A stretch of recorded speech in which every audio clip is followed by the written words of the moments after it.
미국 정치 이야기 시작하겠습니다. 오늘도 미주 한인 유권자연대 KGC 사무차장 겸 보스턴대학 반인종주의 연구소 펠로우 장성관 사무차장님과 이 시간 함께 하겠습니다. 안녕하세요. 장성관 사무차장님. 안녕하세요. 반갑습니다. 네. 오늘은 지금 연방 대법원이 여성의 낙태권 보장 판결을 폐지하기로 했다. 이런 보도가 나오면서 지금 정치권뿐 아니라 전국적으로 아주 발칵 뒤집혔습니다. 오늘 하루 종일 이것 때문에 굉장히 시끄러운데요. 여기에 대한 좀 얘기를 해보죠. 정말 이런 판결이 나올까요? 어떻게 생각하세요? 어떻게 판결이 나올지는 아직까지 잘 모르겠습니다만은 어제 판결문 초안이 나온 게 분명히 이유가 있을 것 같고 또 현재 대법관들의 성향을 보수 또 진보 성향으로 나누자면 보수 성향의 대법관이 6명, 진보 성향의 대법관이 3명이기 때문에 이런 결과가 최종적으로도 중국에는 나올 수 있는 확률이 높을 것으로 보입니다. 그렇기 때문에 이렇게 오늘 전국적으로 굉장히 열띤 이런 반응이 나오는 것 같고요. 또 지금도 뉴욕시뿐만 아니라 여기 워싱턴 DC 연방 대법원 앞에서도 굉장히 많은 인파가 몰려서 시위가 이어지고 있습니다. 그렇죠. 지금 그러니까 보수는 보수대로 진보는 진보대로 다 시위할 이유가 있는 거예요. 한쪽은 찬성하는 거고 한쪽은 굉장히 반대를 하고 있는 거죠. 예, 그렇습니다. 그러니까 이게 사실 그러니까 임신 중지라는 이슈가 이 정치적 성향에 따라서 굉장히 극명하게 갈리는 이슈이기도 한데요. 그 전에 앞서서 일단 이 판결문 그리고 이 소송에 대해서 조금 설명을 드려야 될 것 같습니다. 그래요? 이 판결문 자체는 현재 진행 중인 소송에 대해서 나온 내부 문건이고요. 그러니까 이 대법원의 공식적인 입장에 따르면 이게 최종 결론이 아니라 대법관들이 결론을 내기 위해서 서로 내부적으로 자신들의 생각을 공유하는 차원에서 작성된 문건이다라는 게 공식적인 입장이고요. 지난 2018년에 미시시피 주에서 임신 15주 이후 낙태 금지법이 통과가 되었습니다. 그러니까 임신한 지 15주가 지나면 어떤 연유에서도 낙태를 금지하는 법이 통과가 됐는데요. 당시에 미시시피주 내의 유일한 임신 중지 의료시설인 잭슨 여성건강단체에서 임시 제한 명령을 요청을 하면서 소송을 제기했고요. 그게 지난 2021년 12월 1일 연방대법원에서 구두 결론으로 이어졌고 현재 대법관에서는 최종 판결을 논의 중에 있습니다. 이 내부 어제 나온 문건을 보면 네. 2022년 2월 모일이라고 적혀져 있는데요. 그러니까 정확한 일자는 비워져 있었고 2022년 2월이라고 적혀 있었던 걸 보면 네. 아직까지 길게 이 논의가 진행되는 것으로 보입니다. 그러니까 이번에 그 폴리티코에서 그 공개한 안이 지난 2월에 오고 갔던 얘기가 공개가 된 거예요? 그렇게 추정을 하고 있는데요. 근데 이 대법관 내에서 문건이 어떻게 작성이 되고 공유가 되는지에 대한 절차에 대해서는 아무도 모르기 때문에 너무나도 비밀에 붙여져 있기 때문에 이게 단지 2월에 끝나는 당시 대법원의 그 세션에 맞춰서 작성이 되었던 건지 네. 아니면 당시에 실제로 작성이 되었던 건지는 아직까지는 확실치는 않습니다. 그렇군요. 지금 한 2달 넘게 지난 건데 지금은 그 내용이 또 어떻게 달라졌을지 모르겠다라는 의견도 있을 수 있지만 대부분은 어쨌든 좀 보수가 우위인 상황에서 이런 판결이 나오지 않겠느냐라는 것 때문에 지금 지금 혼란이 일고 있는 거죠. 예, 그렇습니다. 특히 낙태 또는 임신 중지권을 위헌으로 판결하는 판결에 대해서는 지난 한 50년 동안 계속 많은 사람들이 염려를 하던 부분인데요. 네. 그러니까 많은 사람이라고 하는 것은 아무래도 이제 임신 중지권을 옹호하는 입장에서 봤을 때고요. 어제 공개된 초안은 세뮤얼 알리토 대법관이 대표해서 작성한 다수 의견이라고 적혀 있었습니다. 그러니까 최소 6명의 대법관이 이 의견을 동의를 했을 때 이 초안이 이 공식 판결문으로 채택될 확률이 높다는 건데요. 그런데 이 골자를 보면 지난 1973년에 대법원에서 합헌으로 판결을 내렸던 로 vs 웨이드, 로 대 웨이드 판례와 음. 또 그에 기반된 1992년 플랜 페어हु드 vs 케이시의 판례를 180도 정면 반박하는 내용인데요. 그러니까 사실상 임신 중지 행위는 모든 것이 위헌이고 이것은 법원이 결정할 내용이 아니라 법원이 결정을 하게 되면 법원이 입법 행위를 하는 것이기 때문에 월권 행위가 되는 것이고 그렇기 때문에 낙태 관련 논의는 선출직으로 구성된 입법부에서 이루어지도록 해야 된다라는 것이 판결문의 결론입니다. 그거는 그러면 각 주별 주의회에서 결정할 문제다 이렇게 얘기하는 거예요? 꼭 주의회가 내려야 되는 결론이라는 건 아니고요. 네. 연방의회에서도 권한이 있는 것인데요. 연방의회도. 네. 이것 때문에 지금 사실 굉장히 관련해서 논란이 계속 확대가 되고 있는 것이고, 여기에 이슈에 관련해서, 반응이 분분해지는 것인데요. 그러니까 또, 민주당 또는 진보 진영에서는 아무래도 낙태권은, 지금까지, 연방 대법원의 판례로 사실상 연방 법으로 보호가 되던 권리인데, 이렇게 하루아침에 뒤집을 수 없다라는 반발을 내는 것이고, 또 동시에 지금까지 민주당 의원들은 뭘 했냐. 지금 현재 백악관도 있고 또 상하원에서 다수당 지위를 유지한 때가 지난 50년 동안, 그러니까 1973년 판례가 나온 이후로도 여러 차례 있었는데 그 사이에 왜 이것을 법제화하지 않았는가, 그렇게 해서 이런 사태를 초래했는가 하는 비판도 쏟아지는 것이 사실입니다. 그렇군요. 이게 법으로 명시되어 있지 않기 때문에 굉장히 불안한 그 판례로만 나와 있으니까 이게 그래서 불안하군요, 상황이. 네, 그렇기 때문에 이렇게 매번 관련된 소송이 진행이 되는 것이고, 또 그렇구나. 대법원 앞에 갈 때가 되면은 예. 여론이 반반으로 나뉘는 모습이 나오고 있습니다. 그래요. 지금 계속해서 우리가 이 낙태권 보장 판결을 폐지하기로 했다라는 거 할 때 이 낙태권 보장 판결하면서 등장하는 게 로 대 웨이드 판결이잖아요. 근데 이제 예. 많은 분들이 이 로가 법이라는 뜻의 로냐 뭐 이러면서 헷갈려 하셔요. 그래서 이 로 대 웨이드 판례가 뭔지부터 좀 설명을 해주시면 좋을 것 같아요. 예, 로 대 웨이드는 일단 제인 로우라는 사람이 헨리 웨이드라는 사람을 대상으로 텍사스에서 제기한 소송인데요. 이게 제인 그러니까 로우라는 그 사람 이름인 거예요. 앞에 로가. 예, 그렇습니다. ROE라는.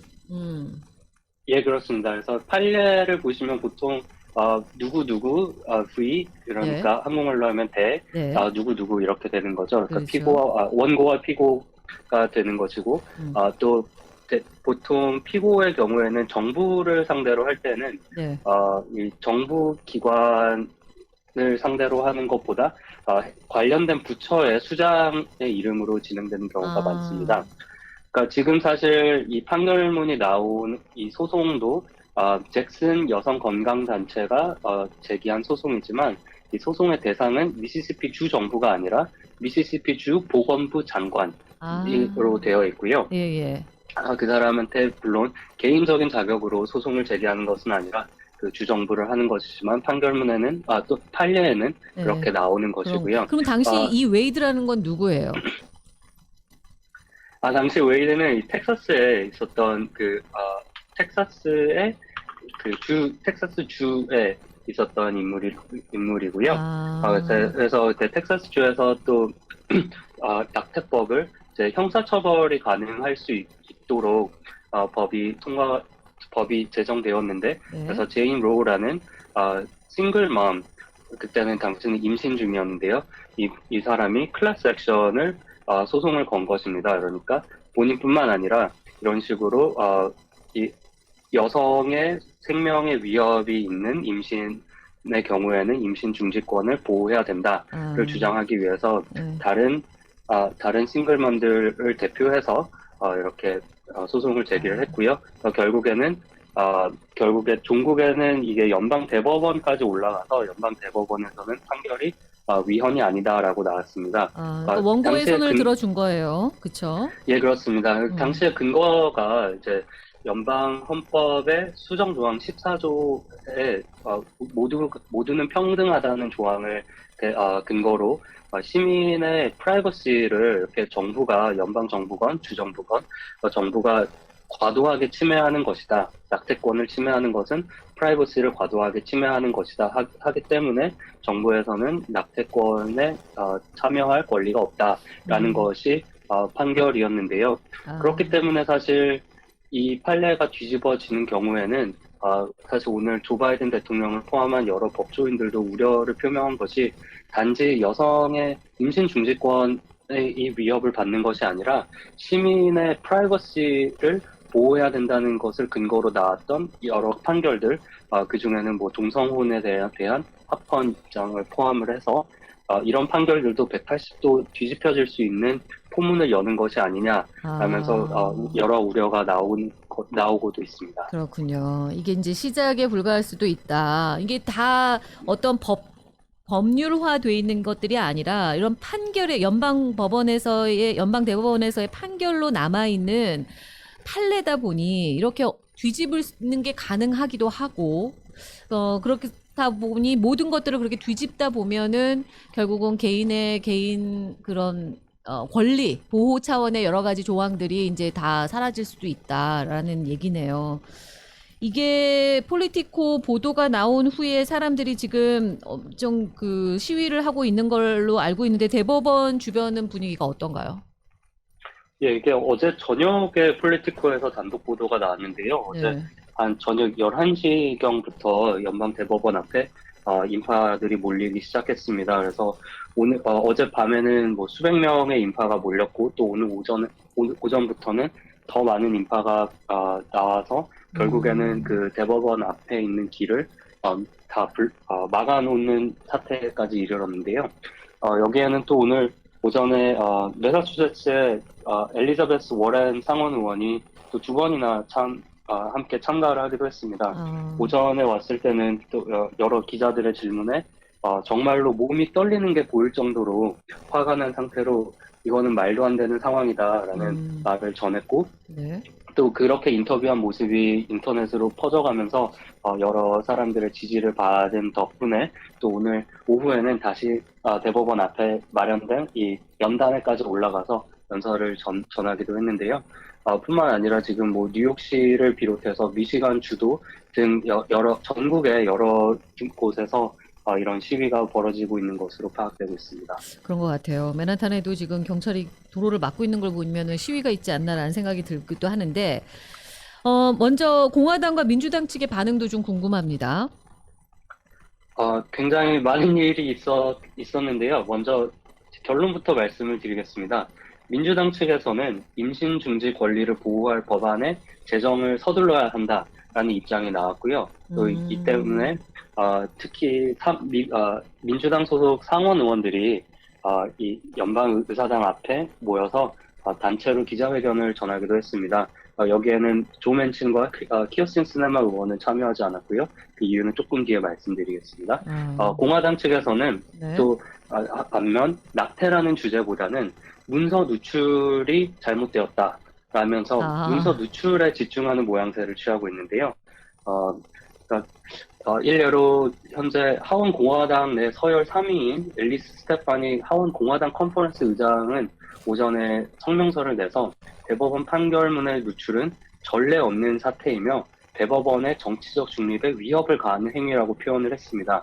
또 상원 공화당 원내대표인 미치 맥코넬 의원도 같은 내용의 입장을 표명하면서 연방 법무부에서 형사처벌을 가해야 한다고도 주장을 했고요. 또 일부 공화당 의원들은 의회에서 특별위원회를 구성해 조사를 착수해야 된다고 이야기를 내기도 했습니다. 그렇군요. 약간 물타기를 하고 있네요. 보통 이게 달을 가리키면 달을 보라는 건데 달을 가리키는 그 손가락을 본다라고 하는데 지금 공화당 측 반응은 누가 문건을 유출을 했느냐 당장 찾아내야 된다 이런 거고 민주당은 임시 중지권을 보장하는 법안을 제정해야 된다라는 건데 이게 가능할까요? 이게 근데 지금 대법원 판결이 언제쯤 나올 거라는 거는 아무도 모르는 거죠. 예, 그것은 아무도 모르고요. 정말 대법원에서 대법관들이 논의를 얼만큼 빨리 하느냐에 따른 거고, 또 지난 역사를 돌아보면 대법관 판결이 대법원에서 구두 변론이 일어나고 나서 2, 3년이 지난 후에 최종 판결이 나오는 경우도 종종 있었습니다. 아, 그래요? 그렇기 때문에 어떻게 되는지는 전혀 알 수가 없지만 이제 공화당 측에서 이 누출에 대해서 네. 문제를 제기하는 것은 이런 전제가 사실 깔려 있는 것인데요. 어떤 전제냐면 이게 이 누출된 경위가 이 의도가 대법원 내에서 근무하는 어떤 진보 성향의 직원이 언론에 일부러 해당 내용을 흘려서 보수 성향의 대법관들이 이런 식으로 판결을 내리기 어렵게 여론을 만들려는 것이 아니냐라는 의혹이 전제에 있는 것인데요. 그리고 하죠. 또 실제로 역사적으로 대법원 내에 판결문의 초안이 이렇게 또는 내부 문건이 누출된 적이 사실상 단 한 번도 없었습니다. 이렇게 역사적인 전례를 저도 몇 시간 동안 찾아봤는데 네네. 찾기가 굉장히 어려웠고요. 그렇기 때문에 이렇게 여론전으로 가게 되면 네. 정말 대법원의 정치적 중립이 훼손되는 것이 아니냐라는 것 또한 우리가 한번 생각해 볼 만한 일이라고 생각이 드는데요. 그렇군요. 네, 뭐 그렇게 다시 볼 수도 그렇게 볼 수도 있겠네요. 근데 진보 진영의 누군가가 혼자서 결정해서 이런 엄청난 일을 벌이기에는 조금 그렇죠. 누군가의 일탈로 보기에는 좀 어려운 상황이 아닌가라는 생각이 들고 여러 가지 정치적인 뭔가가 있지 않을까라는 생각이 드네요. 이번 문건 유출 사건 같은 경우에는 라는 생각이 들고 중간 선거도 앞에 있고 여러 가지로 지금 이런 상황이 민주당한테 결코 나쁜 건 아니잖아요. 지금 당장은 나쁘지 않은 것 같습니다만은 그렇겠죠. 이러한 예. 민주당 측의 이런 지지층을 결집을 한다거나 아니면 또는 동정론이 과연 중간 선거까지 이어질 것인지 또는 표로 이어질 것인지는 사실 의문입니다. 왜냐하면은 이런 입장이 뭔가 실질적인 결과로 이어지지 않을 것 같기 때문인데요. 아무래도 뭐 척슈머 상원 민주당 원내대표를 포함해서 상하원에 있는 민주당 의원들이 모두 법제화를 서둘러서 해야 된다고 주장은 하고 있지만 하원에서는 뭐 아무래도 민주당이 다수당이기 때문에 어떻게든 뭐 의석수로 밀어붙여서 해결을 할 수는 있겠습니다만은 그렇죠. 상원에서는 지금 50대 50이고 또 상원에서 무언가를 통과시키려면 60표 이상이 있어야 필리버스터를 우회할 수가 있거든요. 3분의 2는 그런데 지금 60표는커녕 50표도 확실하게 확보를 하지 못하는 상황이고요.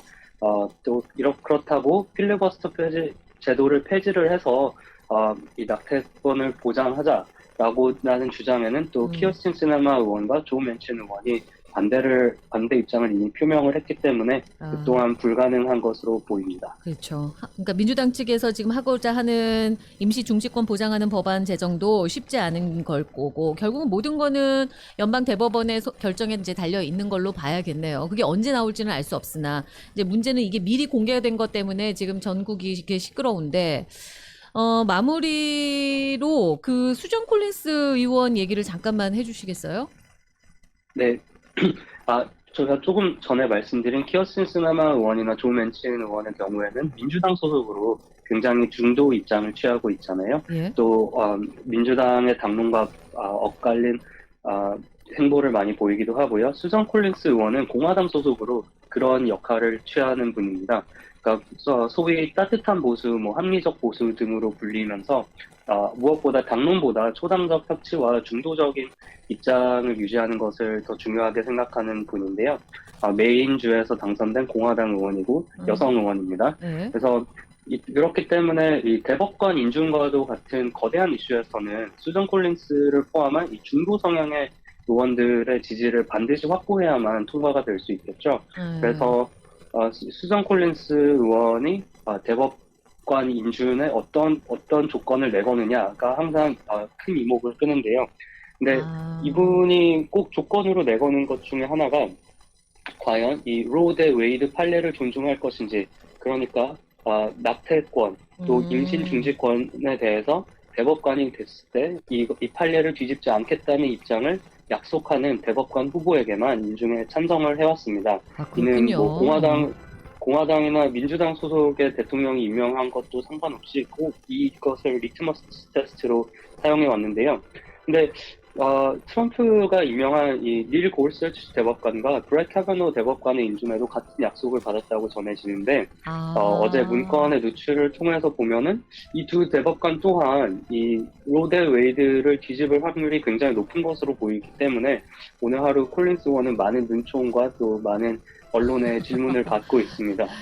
그런 상황이군요. 알겠습니다. 지금 연방 대법원에서 진행되고 있는 여성의 낙태권 보장 판결 폐지하는 판결 많은 이슈를 불러 모으고 있는데 여기에 대한 내용들 살펴봤습니다. 오늘 미국 정치 이야기는 여기서 마무리하겠습니다. 오늘 말씀 감사합니다. 감사합니다. 네, 지금까지 미주 한인 유권자연대 KGC의 사무차장 겸 보스턴 대학 반인종주의 연구소 펠로우 장성관 사무차장이었습니다.